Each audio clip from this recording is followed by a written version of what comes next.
വിജയപ്പെട്ടു. ഇവിടെ ഇപ്പോൾ പറയുന്നത് സകുനത്തെ പറ്റിയാണ്. സകുനം അതായത് നമ്മൾ ഒരു യാത്ര തിരിക്കുന്ന സമയത്ത് സകുനം നോക്കലൊരു പതിവുണ്ട്. സകുനം നോക്കാന്ന് വെച്ച് പറഞ്ഞാൽ നമ്മൾ ഇറങ്ങുന്ന സമയത്ത് നമ്മളുടെ എതിർവശത്ത് വരുന്ന ഓരോരോ സൗഗുണങ്ങൾ എന്ന് പറയും.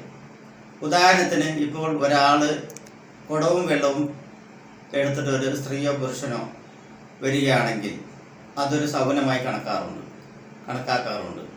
അതുപോലെ തന്നെ മുറ്റമടിച്ചുകൊണ്ടിരിക്കുന്നതോ അല്ലെങ്കിൽ റോഡ് ശുദ്ധിയാക്കുന്നതോ ചൂലുകൊണ്ട് ശുദ്ധിയാക്കുന്നതോ കാണുന്നതും സൗഗുണത്തിൽപ്പെട്ടതാണ്. അതുപോലെ പൂച്ച, നായ എന്നിവ പുറകെ വരുന്നതും എതിരെ വരുന്നതും സകുനത്തിൽപ്പെട്ടതാണ്. അതിനെയാണ് സകുനം എന്ന് പറയുന്നത്. സകുനം എന്ന് വെച്ചാൽ തന്നെ നമ്മൾ വീട്ടിൽ നിന്ന് ഇറങ്ങി ഉദ്ദിഷ്ട കാര്യം, ദൂരദേശ യാത്ര, അതുപോലെ തന്നെ നമ്മൾ ഒരു കാര്യത്തിന് ഇറങ്ങിത്തിരിച്ച അത് മംഗളകരമായിട്ട് വിജയിക്കുമോ എന്നെല്ലാം ഈ സകുനത്തെ പറ്റി കണക്കാക്കാറുണ്ട്. പുരാതന കാലം തൊട്ടേ സകുനം നോക്കാറുണ്ട്, ഇപ്പോഴും നോക്കുന്നവരുണ്ട്. പഴയ കാലങ്ങളിൽ എന്ന് വെച്ച് പറഞ്ഞാൽ ആ സമയങ്ങളിൽ വാഹനങ്ങൾ കുറവാണ്.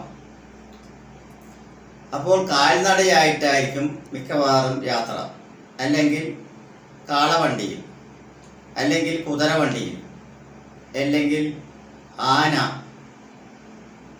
അതുപോലെ കുതിര, അതുപോലെ തന്നെ രഥം എന്നിവയിലും യാത്ര ചെയ്യുന്ന ഒരു ശീലങ്ങൾ ഉണ്ടായിരുന്നു. അപ്പോൾ ഇന്നത്തെ കാലത്ത് കാൽനട യാത്ര ചുരുക്കമേ കാണാറുള്ളൂ. വാഹനത്തിലായിരിക്കും കൂടുതലും യാത്ര.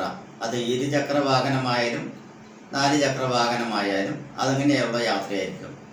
അപ്പോൾ നമ്മൾ ഒരു യാത്രയ്ക്ക് പുറപ്പെടുന്ന സമയത്ത് ആ ഒരു യാത്ര കൊണ്ട് നമ്മൾക്കൊരു ഉദ്ദേശം ഉണ്ടാവും. എന്തിനാണ് നമ്മൾ പോകുന്നത്, അല്ലെങ്കിൽ തൊഴിലിനാവട്ടെ, ജോലി, അത് എന്തിനാണെങ്കിലും ആ യാത്ര ഇറങ്ങിത്തിരിക്കുന്ന സമയത്ത് നമ്മളുടെ എതിർവശം വരുന്നത് അതിന് ഒരു കണക്കുണ്ട്. നമ്മൾ യാത്ര തുടങ്ങി ഏകദേശം എത്ര സമയം, എത്ര ദൂരം എന്നുള്ളതാണ്.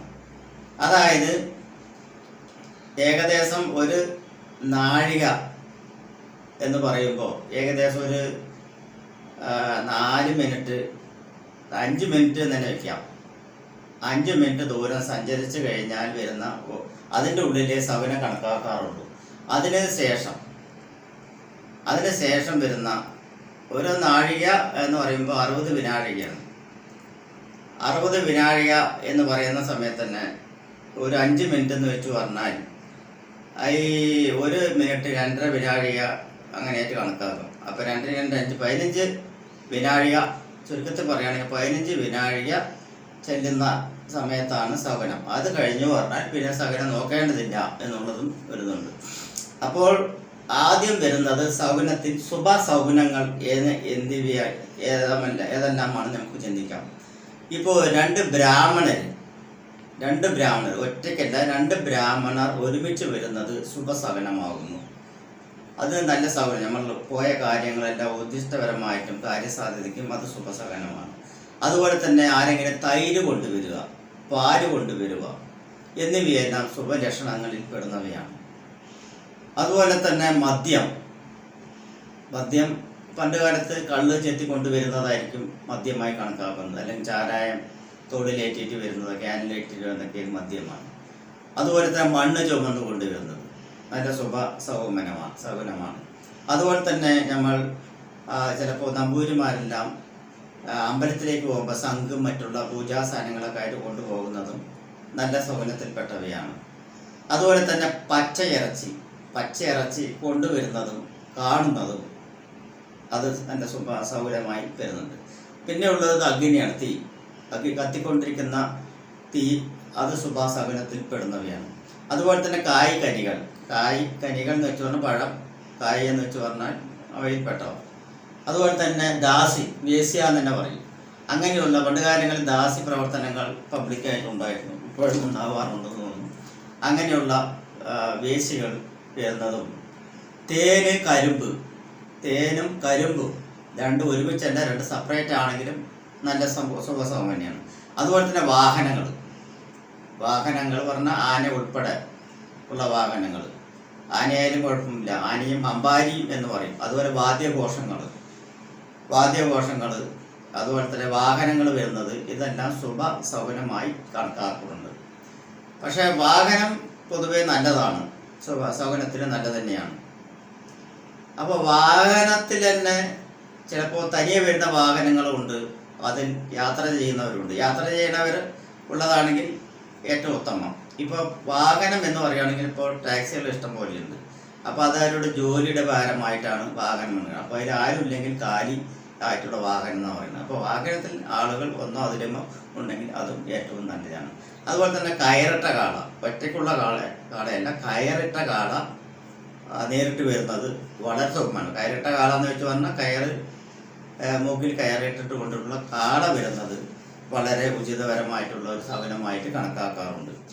അത് വിട്ടുകഴിഞ്ഞാൽ പിന്നെ ദോഷകരമായിട്ടുള്ള സൗകര്യങ്ങളൊക്കെയാണ് പറയുന്നത്.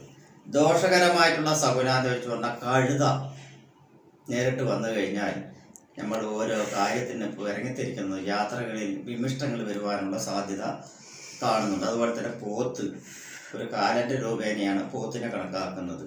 അതുപോലെ തന്നെ ഗർഭപ്പുല്ല് ഉപയോഗിക്കുന്നത് മിക്കവാറും പല അനിഷ്ട സംഭവങ്ങൾ, അതായത് മരണാന്തക്രിയ, അങ്ങനെയുള്ള പുല്ല്. അതുപോലെ തന്നെ ചൂല് ഞാൻ നേരത്തെ പറഞ്ഞ ചൂല് കടച്ചു കൂട്ടുന്നത്, മുറ്റം തൂക്കുന്നതും അതുപോലെ റോഡ് തൂക്കുന്നതെല്ലാം സൗകര്യത്തിൽപ്പെട്ടവയല്ല, അശുഭ സൗകര്യങ്ങളാണ്. അതുപോലെ തന്നെ മുറം കൊണ്ടുവരിക എന്നിവയും അശുഭ സൗകര്യമാണ്. അതുപോലെ തന്നെ ഒരു വിറക് കൊണ്ടുവരികയാണെങ്കിൽ ആ വിറക് അടുപ്പിൽ കത്തിക്കാനായാലും ശരി, അത് ചിലപ്പോൾ ഈ കർമ്മം ചെയ്യാനായാലും ശരി, വിറക് അശുഭ സൗകര്യത്തിലാണ്. അതുപോലെ തന്നെ ചാരം കൊണ്ടുവരുന്നതും എണ്ണ തനിയെ കൊണ്ടുവരുന്നതും അശുഭ സൗകര്യം തന്നെയാണ്. അതുപോലെ തന്നെ കയറില്ലാത്ത കാള, ഞങ്ങൾത്തോന്ന് കയറിട്ട കാള സ്വഭാവവും കയറില്ലാത്ത കാള അശുഭവുമാണ്. അതുപോലെ തന്നെ എള്ള് മാത്രം കൊണ്ടുവരുന്നത് അശുഭ ലക്ഷണങ്ങളിൽ പെട്ടാണ്. അതുപോലെ തന്നെ ഉപ്പ് കയറെ കൊണ്ടുവരുന്നത് അശുഭ ലക്ഷണത്തിൽപ്പെട്ടതാണ്. കാരണം കയറ് സാധാരണ വെള്ളം കോരുവാനും മരിക്കാനുമൊക്കെ ദുർമരണത്തിൽപ്പെട്ടവയ്ക്കാണ്. അതുപോലെ തന്നെ കൊത്തിപ്പൊളിക്കുന്ന മഴു, അതുപോലെ തന്നെ കയറ്, അതുപോലെ തന്നെ മോര്, ഇവയെല്ലാം അശുഭ ലക്ഷണത്തിൽ പെട്ടിട്ടുള്ളവയാണ്. അതുപോലെ തന്നെ ഒരു വടി പിടിച്ചിട്ട് വരുന്ന ഒരു വ്യക്തി, അതും തലമുണ്ടനം, അതായത് മുട്ടയടിച്ചിട്ടുള്ള ഒരു വ്യക്തിയും എല്ലാം എതിർവശത്തിൽ വന്നു കഴിഞ്ഞാൽ അത് അശുഭ ലക്ഷണത്തെ പറ്റിയിട്ടുള്ളതാണ്. അതുപോലെ തന്നെ അംഗങ്ങൾ ഹീനമായിട്ടുള്ള വികലാംഗന്മാർ, അതുപോലെ തന്നെ പൂച്ച പാമ്പ് എന്നിവയും, അതുപോലെ തന്നെ രോഗികൾ, വിധവകൾ പറഞ്ഞാൽ വിധവ, രോഗി പറഞ്ഞാൽ രോഗി, അതുപോലെ തന്നെ ബലിയിടുന്ന പുഷ്പങ്ങൾ, അതെല്ലാം അശുഭ ലക്ഷണങ്ങളാണ്. ഈ അശുഭ ലക്ഷണങ്ങൾ കണ്ടു കഴിഞ്ഞാൽ നമ്മൾക്ക് തീർത്തും ഒഴിവാക്കാൻ പറ്റാത്ത യാത്രയാണെങ്കിൽ അതിനുള്ള പ്രതിവിധി ചെയ്ത് വേണം പോകണമെങ്കിൽ. പ്രതിവിധി എന്ന് വെച്ച് പറഞ്ഞാൽ തിരിച്ചു വന്ന് ദേഹശുദ്ധി വരുത്തി ഒരു 10 മിനിറ്റ് ഇരുന്നതിന് ശേഷം ഒരു ഗ്ലാസ് ചായയോ വെള്ളമോ കുടിച്ച് രണ്ടാമത് യാത്ര തിരിക്കുന്നതായിരിക്കും. വീണ്ടും അതേമാതിരി ശുഭ സൗകര്യങ്ങൾ വന്നു കഴിഞ്ഞാൽ അത് വീണ്ടും ഒഴിവാക്കുന്നതായിരിക്കും ഏറ്റവും ബുദ്ധി. പരിഹാരം 2 പ്രാവശ്യം ചെയ്യാം എന്നൊരു ചൊല്ലുണ്ട്. 3ാമത്തെ പ്രാവശ്യത്തിലാണെങ്കിൽ തീർച്ചയായിട്ടും ആ യാത്ര ഒഴിവാക്കി വെക്കേണ്ടതാവുന്നു എന്നതാണ്. അപ്പോൾ ഈ സൗകര്യങ്ങളിൽ പെട്ടിട്ടുള്ള ഈ ശുഭ സൗകര്യങ്ങളും അശുഭ സൗകര്യങ്ങളും വ്യക്തമായിട്ട് ഓരോരുത്തർക്കും ഓരോ അനുഭവങ്ങൾ കൊണ്ട് മനസ്സിലാക്കി കഴിഞ്ഞു പറഞ്ഞാൽ ഇതിൻ്റെ ലക്ഷ്യം എന്താണ്, അല്ലെ ഇതിൻ്റെ ശരിക്കുള്ള എന്താണ് ഇതിൻ്റെ അർത്ഥം, അല്ലെങ്കിൽ അത് സത്യം തന്നെയാണോ മിഥ്യയാണോ എന്ന് മനസ്സിലാക്കാൻ പറ്റും. തീർച്ചയായിട്ടും പറയാം, ഈ സൗകര്യത്തിലെല്ലാം വിശ്വാസമുണ്ട് എന്ന് തന്നെ പറയാം. അപ്പോൾ നിങ്ങളുടെ അനുഭവത്തിൽ അത് മനസ്സിലാക്കാൻ പറ്റും. അപ്പോൾ നിങ്ങൾ ഇറങ്ങിത്തിരിക്കുന്ന ഓരോ യാത്രകളിലും, അതായത് വിലപ്പെട്ടിരുത്തി ചില അനുഭവസ്ഥർ പറയുന്ന ഒരു വാക്കാണ്, അവർ സൗകര്യം നോക്കിയിട്ടോ നോക്കാതെയോ ഒന്നും അറിയില്ല. ചിലവർ വിദേശത്ത് പോയിട്ട് വർഷങ്ങളായി സ്വന്തം നാട്ടിലേക്ക് വരുവാൻ സാധിക്കാതെ ഇരിക്കുന്നവരുണ്ട്. അതുപോലെ തന്നെ ഒരു ജോലി സ്ഥലത്തേക്ക് യാത്ര തിരിക്കുന്ന സമയത്ത് ആ ജോലിയിൽ പ്രവേശിക്കാൻ പറ്റാതെ തിരിച്ചു വരുന്നവരുണ്ട്. അതുപോലെ തന്നെ ഓരോ യാത്രയിൽ അപകടങ്ങൾ വരുന്ന അവസ്ഥയുണ്ടാവും. അതുപോലെ തന്നെ ഓരോ യാത്രകൾ കൊണ്ട് അവിടെ ചെല്ലുന്ന സമയത്തുള്ള പ്രശ്നങ്ങളും അതും ഓരോ അനുഭവങ്ങളായിട്ടാണ് കാണുന്നത്. അതുപോലെ തന്നെ ഈ ജവാന്മാർ, അതായത് വന്നിട്ട്